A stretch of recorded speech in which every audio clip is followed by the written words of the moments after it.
TRS నాయకులు.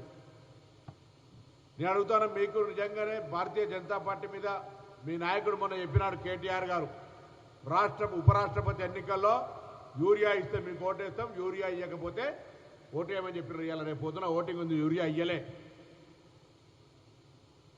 Vote Telugu బిడ్డకు ఓటేయండి. నేను రాజకీయం కొరకు మాట్లాడతలేను. మీరు అంత పెద్ద ఎత్తున ఒక ఆఫర్ ఇచ్చినా కూడా యూరియా సప్లై కాలే. రాష్ట్ర ప్రభుత్వం నుంచి ముఖ్యమంత్రి గారితో సహా అనేక సందర్భాల్లో మా పార్లమెంట్ సభ్యులు పార్లమెంటు సాక్షిగా ధర్నా చేసి మంత్రులను గెరావు చేసినా కూడా నేను ఎందుకు చెప్తున్నా అంటే, క్షేత్రస్థాయిలో రైతులు ఇబ్బంది పడుతున్నారు. నేను మాజీ మార్కెట్ చైర్మన్గా, సహకార సంఘాలకు సంబంధం ఉన్న వ్యక్తిగా, రైతు బిడ్డగా క్షేత్రస్థాయిలో రైతులు పడుతున్న ఇబ్బందిని గమనిస్తూ ఉన్నా. వారందరికీ కూడా రాష్ట్ర ప్రభుత్వం నుంచి మీ ఇబ్బందిని గమనిస్తూ ఉన్నాం. కానీ మీకు సహకారం అందించడానికి మా చేతిలో ఎరువుల తయారీ ఉత్పత్తి లేదు.